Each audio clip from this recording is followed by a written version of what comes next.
नमस्कार, स्वागत है आपका। मैं हूं आपके साथ अहाना पुंज।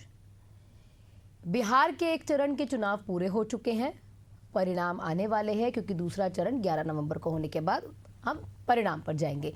बिहार चुनाव परिणाम चरम पर है, भाषण लगातार हो रहे हैं और इसी बीच आज मुख्यमंत्री योगी आदित्यनाथ का एक और बयान ऐसा आया जिसने राजनीतिक माहौल गर्मा दिया। एक नई आग कहीं ना कहीं लेकर सामने आया। सीएम योगी बोले कि जो राम का नहीं वो हमारे काम का नहीं है, जो राम का है वही हमारे काम का है। कांग्रेस आरजेडी पर हमला किया, समाजवादी पार्टी पर भी तंज कस दिया। विपक्ष की तरफ से तुरंत पलटवार आ जाता है कि क्या बिहार चुनाव में राम फिर से नैरेटिव का केंद्र बन रहे हैं? क्या चुनाव का मुद्दा विकास, बेरोजगारी या महंगाई नहीं है? या कौन ऐसा है जो राम का है या कौन ऐसा है जो राम का नहीं है? इसका जवाब दे देना चाहिए आपको। राजनीति में राम का नाम सद्भाव है या ध्रुवीकरण है? ये तमाम मुद्दों पर प्रतिक्रियाएं लेंगे। हमारे जो गेस्ट हैं हमारे साथ बैठे हुए होंगे, लेकिन उससे पहले माननीय क्या कहते हैं वो सुनिए। खानदानी माफिया का संरक्षण देने के लिए और उनका समर्थन करने के लिए कोई समर्थन नहीं करना है। हमारे लिए तो एक ही काम होना चाहिए, जो राम का है वही हमारे काम का है, जो राम का नहीं वो हमारे किसी काम का नहीं। योगी आदित्यनाथ जी ये तो तय नहीं करेंगे ना कि कौन राम भक्त है और कौन राम भक्त नहीं है। वो किसको राम भक्त मानते हैं, वो किसको नहीं मानते हैं, किसने उनको ठेका दिया इस बात का? मैं हिंदू हूं, सनातनी हूं, मेरा राम पर विश्वास है। वो मुख्यमंत्री हैं, उनका काम है विकास पर बात करना, शिक्षा पर बात करना, रोजगार पर बात करना। दुर्भाग्य है उनको ये आता नहीं है। उनको सिर्फ नफरत फैलानी आती है, उनको सिर्फ धार्मिक तुष्टीकरण करना आता है। अपना स्टेट तो चला नहीं पा रहे हैं, दूसरे राज्यों में जाकर सिर्फ और सिर्फ हिंदू मुसलमान कर वोट का पोलराइजेशन करना चाह रहे हैं। राम जी के संबंध में जो योगी जी का बयान है वो कहीं न कहीं राम जी का दायरा या राम जी की महत्ता को कम करता है। राम जी सिर्फ हिंदू के नहीं हैं, बल्कि अन्य धर्म के लोग भी उनका सम्मान करते हैं। यहाँ तक कि उन्हें इमाम हिंद कहा गया। राम जी सिर्फ हिंदुस्तान के नहीं हैं, बल्कि दुनिया के लोग उनको मानते हैं, सम्मान देते हैं। तो इस तरह की बातें कहीं न कहीं भगवान राम को, उनकी महत्ता को कम करता है। और चर्चा को आगे बढ़ाने के लिए मेरे साथ पल्लवी सिंह बीजेपी प्रवक्ता जुड़ चुकी हैं, विवेक पांडे समाजवादी पार्टी के प्रवक्ता हैं, हेमंत मिश्रा कांग्रेस पार्टी के प्रवक्ता मेरे साथ जुड़ चुके हैं। आप सभी का बहुत बहुत स्वागत है एशियन न्यूज़ में। सबसे पहला सवाल मैं समाजवादी पार्टी से ही करना चाहूंगी, क्या सच में जो राम का नहीं है वो काम का नहीं है? आपके यहाँ से शायद विवेक जी म्यूट हो रखा है तो आवाज नहीं आ रही है। मेरी आवाज आ रही है अब? जी जी, देखिए मंच पे उपस्थित सभी सम्मानित पैनलिस्टों को पहले तो मैं प्रणाम करूंगा। अपनी बातों को अनुमति के साथ अभिव्यक्त करने की अनुमति चाहूंगा। देखिए, बिल्कुल जायज बात है। योगी जी की पूरी राजनीति धार्मिक मुद्दों और धार्मिक बिंदुओं के ही आसपास मंडराती है। अगर वो धार्मिक मुद्दे या धार्मिक शब्दों को हटा दे तो यकीन मानिए योगी जी एक औसत दर्जे के प्रशासनिक मुख्यमंत्री की श्रेणी में आ जाएंगे। जिस तरीके के उनके क्रियाकलाप या जिस तरह के उनके प्रदेश के लिए समर्पण है। राम का नाम लेना बिल्कुल जरूरी है, इस बात को आपको भी समझना पड़ेगा। उसका सबसे बड़ा कारण क्या है भाई? राम के नाम पे प्रसाद में साइबर ठगी होती है 4 करोड़ की अयोध्या में। 2021 में भूमि की खरीद में 2 करोड़ की जमीन मिनटों में 18.5 करोड़ की हो जाती है। भाई, विकास परियोजनाओं और सौंदर्यीकरण के भ्रष्टाचार के जो आरोप लगे थे उसमें 200 करोड़ की अनियमितताओं का, वित्तीय अनियमितताओं का आरोप था। नगर निगम के पार्षद, रामपथ के जो धंसने, करोड़ों के पोल गिरने, लाइटों की चोरी जैसे अन्य घोटाले।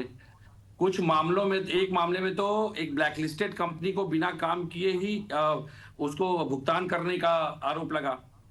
घोस्ट कर्मचारियों के नाम पे वेतन निकालने का आरोप लगा। तो भाई ये बात तो आपको समझनी पड़ेगी कि राम का नाम इस्तेमाल किया जाता है भावनात्मक घटक को बढ़ावा देने के लिए। और सबसे बड़ी बात, आपको जो ये बार बार राम का नाम लेते हैं, मैं आपको बड़ी जिम्मेदारी से बता दूं, राम का नाम लेकर केवल और केवल जनता की भावनात्मक अभिव्यक्तियों को जगाने का प्रयास करते हैं योगी जी। वोट बैंक का ध्रुवीकरण आसान होता है, मुख्य मुद्दों से जब जनता को भटकाना हो तो भावनात्मक मुद्दों पे सबको उलझाए रखने के लिए सबसे आसान है कि भगवान श्री राम का नाम ले आइए। इन्होंने भगवान श्री राम को धार्मिक प्रतीक का राजनीतिक उपकरण बना करके रख दिया है। इस बात को पूरे प्रदेश को नहीं देश को समझना पड़ेगा और देश अब इस बात को समझ रहा है। हम बनाम वो की राजनीति इसी धार्मिक ध्रुवीकरण से शुरू हुई। अब आप मुझे एक बात बताइए, क्या आज योगी जी शंभू राम की बात कही जाए कि जो राम का नहीं वो किसी काम का नहीं, मुझे बताइए इनसे बड़े राम भक्त विनय कटियार, क्या स्थिति और कहां है आज? उमा भारती जी, क्या स्थिति और कहां है आज? साक्षी महाराज आज क्या कर रहे हैं? प्रवीण तोगड़िया कहां है? क्या ये राम भक्त नहीं थे जिनको मुख्य धारा से बाहर कर दिया गया? देखिए, सबसे बड़ी बात आपको समझनी पड़ेगी कि योगी जी की पूरी राजनीतिक केंद्र का बिंदु और उनका जो इतिहास है वो सिर्फ और सिर्फ विकास के परिधि के बाहर सिर्फ एक धार्मिक उन्माद और धार्मिक ध्रुवीकरण और धार्मिक पहलुओं पे ही टिका हुआ है। अगर योगी जी से आप विकास की बात करिए, इंटरनेशनल पॉलिसीज की बात करिए, ग्लोबलाइजेशन की बात करिए, वो इस बारे में कभी बात नहीं करेंगे। वो सीधे कहेंगे अयोध्या में राम मंदिर बनाया। मैं कहता हूं सारी भाजपा अपना सारा काम धंधा बंद करके अयोध्या बैठ जाए, 1 महीना योगी जी भी बैठ जाए, प्रदेश को संचालित ना करें। भगवान राम भी कर्म की शिक्षा देते हैं, कर्म पथ पे चलने की शिक्षा देते हैं, त्याग की शिक्षा देते हैं। और शंभुक वध के चरित्रार्थ को जो ये सार्थक कर रहे हैं लगातार, प्रदेश में पिछड़े वर्ग की और ब्राह्मण वर्ग की लगातार जिस तरह से स्थिति बनी हुई है, मुझे लगता है कि पहले इनको राम के चरित्र को समझने की आवश्यकता है। जिस प्रकार के उदाहरण उत्तर प्रदेश से लेकर के हर राज्य में ये प्रस्तुत करने का प्रयास कर रहे हैं, माफ कीजिएगा, आप अंतरिक्ष में जाने के लिए आज मंत्रों का नहीं, आप मंत्रों से अपनी भावना को मजबूत करते हैं, सचेतना को मजबूत करते हैं। पूजा पाठ आपकी आध्यात्मिक उन्नति और अपने आप को पाने का मार्ग प्रशस्त करती है, अपने मस्तिष्क में सदविचार पैदा करने के मार्ग प्रशस्त करती है। कितनी जरूरत है राजनीति में धर्म की और राम के नाम की? देखिए आना पड़ेगा। हाना जी, सबसे मजेदार बात है कि जो धार्मिक राजनीति, धर्म तुष्टिकरण की राजनीति की बुनियाद पे जो पार्टी खड़ी है वो बात कर रही है, वो हमें सिखा रही है। MY फैक्टर की बात कौन करता था? समाजवादी पार्टी। इसके बाद 2022 में क्या आया? MYD, मुस्लिम यादव दलित की बात करते थे। इनका समय समय पर जैसे जैसे इलेक्शंस पास आते हैं समीकरण बदलते रहते हैं। इन्होंने हमेशा से शुरुआत से धर्म की राजनीति की, तुष्टिकरण की राजनीति की। हम नहीं करते इसकी राजनीति, हम तो सबका साथ सबका विकास की हमेशा बात करते थे। ये तो उनके मन की बात थी कि देखिए, एक गाना भी है, एक कहावत भी है कि जो राम का नहीं वो किसी का नहीं। ये बिल्कुल मतलब है, एक कहावत है, कहा जाता है कि जो राम भगवान का नहीं वो किसी का नहीं। तो इसमें कुछ गलत है, इसमें कुछ जो परिवार का नहीं वो भी किसी काम का नहीं काम करते हैं। विवेक जी शांति रखिए, आपकी बात सुन रही थी मैं, तो मेरी बात भी सुनिए, धैर्य रखिए थोड़ा। और यदि बात की जाए भारतीय जनता पार्टी की, ना कोई योजनाएं हैं जो किसी धर्म विशेष के लिए आती, सबके लिए आती है। यदि सिलेंडर मिल रहा है दिवाली पे मुफ्त तो सबके लिए, ऐसा नहीं कि मुस्लिम बहनों के लिए नहीं है, उनको भी बराबर मिलता है।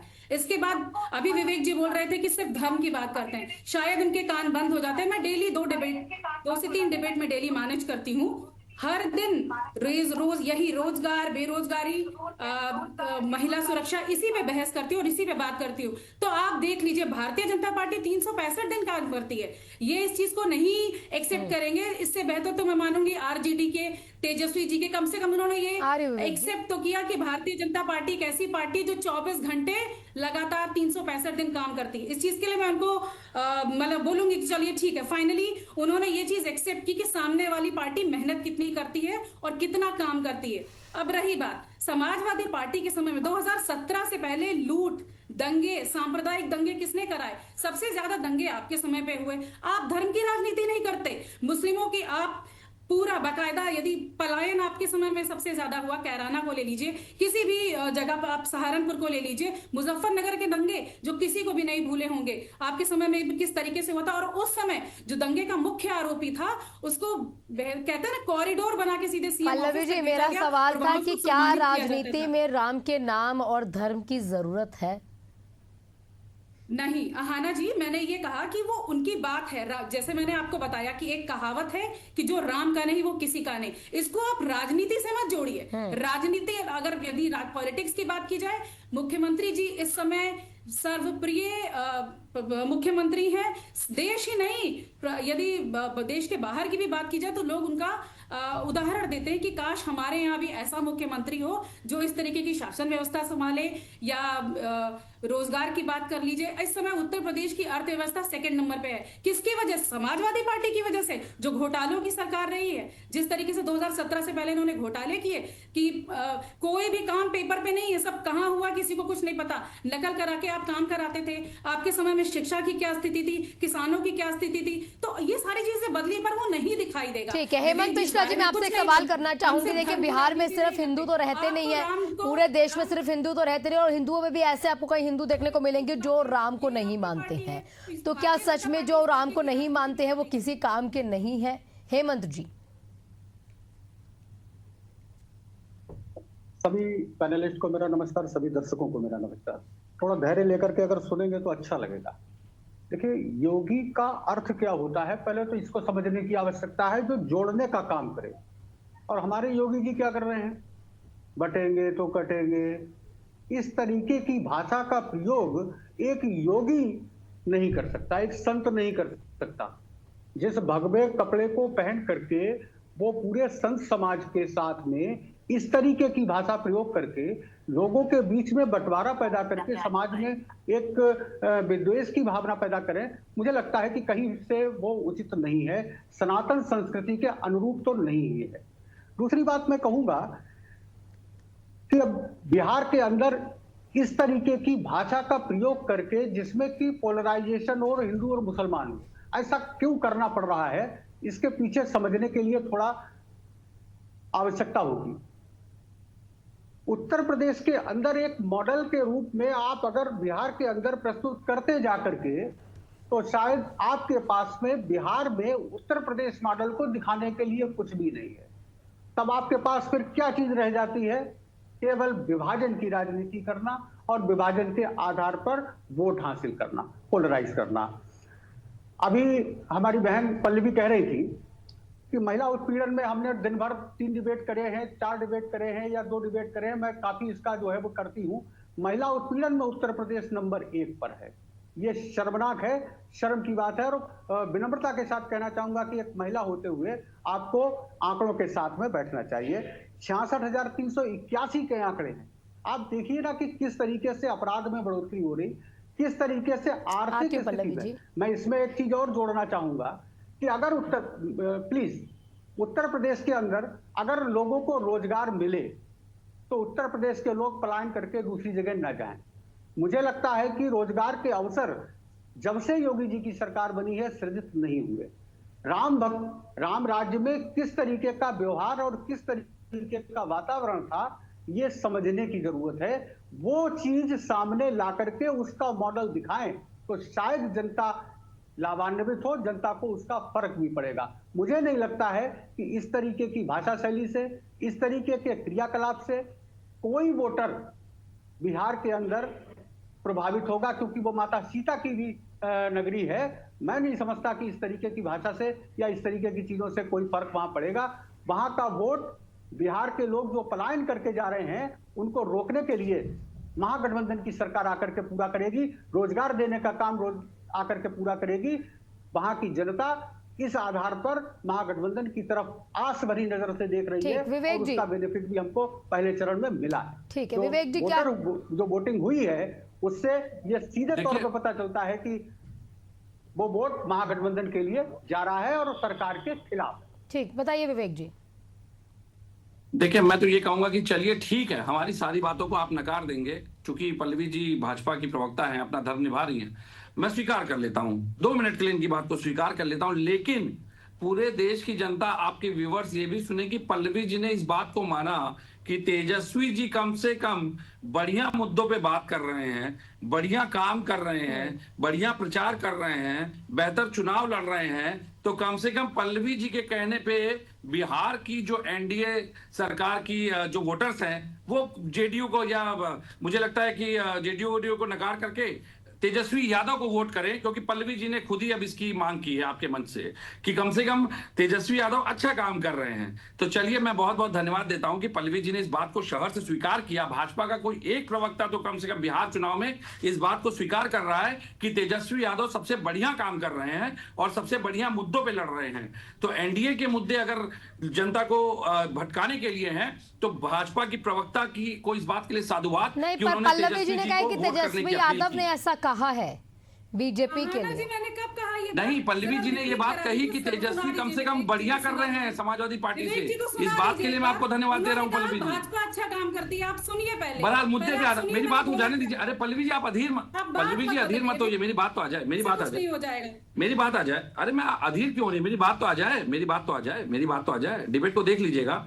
मैं सिर्फ ये कहना चाह रहा हूं कि अगर धार्मिक ध्रुवीकरण से प्रदेश का विकास होता तो मैं एक बात समझना चाह रहा हूं। चलिए ठीक है, भगवान श्री राम की जब बात आती है तो हिंदू वर्ग के विशेष के लोग जो हैं उनके बीच में कम से कम ये है कि भगवान राम की महत्ता है। पंजाबियों का क्या, सिखों का क्या, पारसियों का क्या, ईसाइयों का क्या, अन्य धर्मों का क्या, अन्य पंथों का क्या। यानी उत्तर प्रदेश में जो हिंदू अनुयायी हैं, जो हिंदू जीवन पद्धति से प्रेरणा के बाहर हैं या जो सनातन धर्म के बाहर के लोग हैं, वो किसी काम के नहीं। मतलब भारत में जो हिंदू धर्म के अलावा जो सनातन धर्म के बाहर के लोग हैं वो किसी काम के नहीं। ये कौन सा तर्क है भाई? राजनीतिक मंचों से खड़े होकर आप एक प्रदेश के संविधिक मुख्यमंत्री हैं। आपकी भाषा, कभी आप कहते हैं 3 बंदरों की व्याख्या करते हैं, कभी आप 5 पांडवों का नाम लेते हैं, कभी आप कहते हैं कि जो राम का नहीं वो किसी, मतलब आप एक मर्यादा में देखिए कि एक संविधिक परिधि में बैठा व्यक्ति जो कि पूरे प्रदेश के नेतृत्व को देख रहा है। ठीक है, राजनीतिक बातें जब होती है, धार्मिक बातें जब होती है, वहां पे आपका एक मठाधीश के रूप में स्वरूप जो है उसको भी लोग पसंद करते हैं।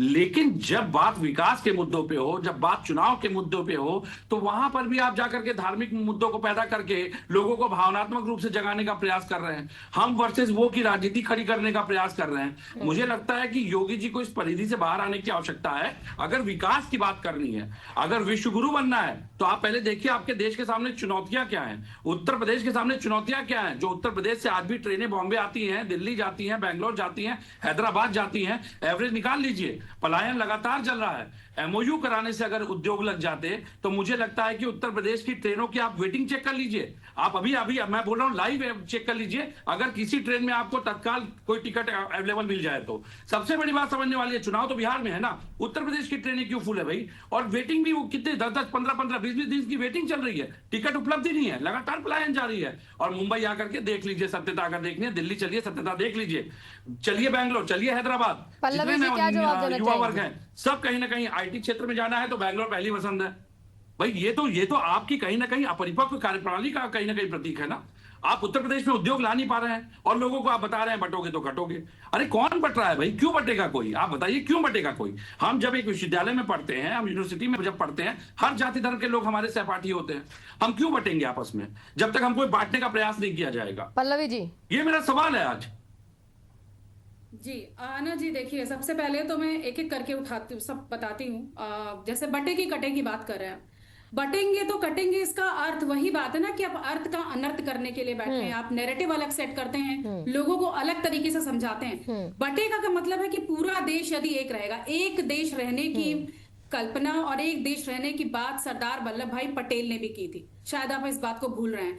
हमारे माननीय योगी जी हमेशा कहते हैं बटेंगे तो कटेंगे। बिल्कुल, हमारे पूरे देश को एक रहने की जरूरत है, बिल्कुल आवश्यक, और इसमें गलत कुछ नहीं है। इसको आप अपना नैरेटिव सेट करें, आप उसको धर्म के चश्मे से देखें, राजनीति के चश्मे से देखें, वो आपकी समस्या है जो आप हमेशा करते आ रहे हैं। क्योंकि आप, जैसे मैंने पहले भी कहा, आपकी बुनियादी धर्म और तुष्टीकरण की राजनीति पे टिकी हुई है। इसी के सहारे आपने जो है समाजवादी पार्टी की यदि बात करें, आप सत्ता में रहे इसी वजह से। लेकिन 2017 से जो प्रदेश की जनता है उसको अच्छे से समझ में आ गया कि आप किस प्रकार की योगी जी के पुराने बयान देखेंगे आप? बढ़ावा करते हैं। योगी जी के पुराने बयान दिखाऊं मैं? आपकी पार्टी रही है आपके समय में। देखिए, वही कह रहा हूँ, योगी जी के पुराने बयान दिखाऊं मैं? जाती थी, ये भी बहुत योगी जी के पुराने बयान देख के कोई ये कहेगा कि वो जोड़ने का काम करते हैं। रोजगार किसे मिलता था? उनकी मनोवृत्ति जोड़ने की है। शब्द जो है ना, आपकी पार्टी के समय बहुत अच्छे से चिन्हित करके तो बुलडोजर चलता है उनका। जो आपके यही लखनऊ में अकबर नगर साफ करवा दिया गया होता था, उसको नौकरी मिल यही जाती थी। लखनऊ में अकबर अन्यथा नगर साफ करवा दिया गया। आप कितने भी समझदार हो, क्या वो बटेंगे लेकिन आज कटेंगे के की समय में पॉलिसी नहीं थी? पारदर्शिता आप के बताइए साथ मुझे सबको कि वो रोजगार एकता मिलता है। एकजुट करने की और पॉलिसी आज थी? कर रहे हैं कि क्या काम मैं तो सवाल उठा रहा आप हूँ। पूरे 8 साल का पूरा अगर पूछना चाहते, 8.5 साल हो गए हैं, 2.62 करोड़ से लखनऊ अधिक में परसों इज्जत घर का निर्माण वेव हुआ के है। सामने गोमती इसके नगर बाद फ्लाईओवर पे एक लड़की को 86 खुलेआम पीटा गया वाला शाम को। कनेक्शन मिले हैं। इसके बाद गोरखपुर 2017 में से एक अब लड़की का तक रेप होता है, पुलिस कहती है 56 लाख 20 लाख से में अधिक समझौता पास करो। मिले हैं। अभी परसों आज ही एक आपने खबर आई देखा कि होगा, लखनऊ में एक बच्ची का गैंगरेप जमीन हुआ। अवैध अतिक्रमण और जिसे आप कहते कह हैं, रही हैं कब्जा, कि सुशासन है। उसको अरे कराई आप जमीन मतलब पे तर्क दें कि 72 पहले लोगों को एनसीआरबी के चाबियां आंकड़े तो सौंपी देख गई लीजिए। हैं। उसके अलावा क्राइम 700 कैपिटल फ्लैट्स और लखनऊ, बन रहे हैं। कानपुर, विवेक गाजियाबाद जी, कोई फायदा क्राइम नहीं है, कैपिटल आपकी बात घोषित तो हुआ कोई है। नहीं सुन रहा, मेरी क्लोजिंग बात रिमार्क सुनिए। हेमंत जी, हेमंत जी, फर्जी इस तरह की हेमंत जी, छोटा सा closing remark. Hemant ji, This is absolutely wrong. This is absolutely wrong. I'm not speaking in between. Why are you एक speaking बात in की between? जानकारी मैं रोक प्लीज, दिया। पल्लवी जी प्लीज जरा थोड़ा सा सहिष्णु होकर के सुनने का प्रयास भी करिए। जी जी जी, मैं बिल्कुल शांति से सुन रही बटेंगे हूँ, आपकी पूरी कटेंगे बात पे मैंने आपने सुनी बहुत शांति अच्छी से। बातें कही। अभी हमें एक बात बता दीजिए कि हनुमान जी की जाति किसने बताई थी? ये जातियों में विभक्त करने का हेमंत जी, आप कार्य अपनी भारतीय पार्टी जनता पार्टी पूरी, उन्होंने करती तो है और राम जी के दोषारोपण अस्तित्व दूसरों को पर नकार करती दिया है। कांग्रेस पार्टी ने। प्लीज आप प्लीज किसकी प्लीज बात कर रहे हैं? अब इसके बाद में आ हेमंत जी, आप जाइए, थोड़ा, अगर आप इसके इस बाद तरीके में आ की बात जाइए करेंगे पल्लवी जी तो मैं प्लीज, अभी आपको इसके बहुत बाद सारे में आ एग्जाम्पल जाइए। दे अरे दूंगी, सुन तो चाहे लीजिए, समाजवादी पार्टी के हो, आरजेडी अमीर के हो, खुसरो ने कांग्रेस के हो, कृष्ण भक्ति स्पष्ट में रूप लीन से आपको होकर मैं के फिर कविताएं बता लिखी। दूंगी। कबीर नामदेव ने अल्लाह और रहीम को लेकर के कविताएं लिखी। मुझे तो लगता है कि शायद अगर आज जैसा अगर माहौल होता तो शायद एक दूसरे के खिलाफ आदमी लड़ने को तैयार हो जाता। हमें एक बात का जवाब दे दीजिए, अकबर के समकालीन गोस्वामी तुलसीदास जी थे, रामचरितमानस उन्होंने लिखा। हाँ कहीं पर भी ये वर्णन नहीं आया कि उस समय भी मुस्लिम थे कि बिल्कुल। उन्होंने कहीं ना कहीं अगर कभी भी हमें चुनाव उसको- कहीं पर होते और आप वोट मांगने जाए तो क्यों ना अपना पुराना काम यहाँ पर दिखाते ही करें। आप सभी का बहुत बहुत शुक्रिया। लेकिन कौन राम का है, कौन राम का नहीं है, ये आने वाले समय में कौन तय करेगा, कौन नहीं तय करेगा, ये देखना जरूरी होगा। क्योंकि जनता उसी को चुनती है जो काम का होता है, और जो काम का नहीं है जनता उसको भी नहीं चुनती, चाहे वो राम का नाम ले और चाहे वो किसी का भी नाम ले। सद्भाव या ध्रुवीकरण की राजनीति हो रही है, ये अब कुछ ही दिनों में बिहार में पता लग जाएगा। लेकिन उत्तर प्रदेश में जो चुनाव से, या ये कह सकते हैं जो बिहार के मंच से जंग हो रही है, वो 2027 में जरूर देखने को मिल जाएगी। इसी के साथ इस बुलेटिन में फिलहाल इतना ही।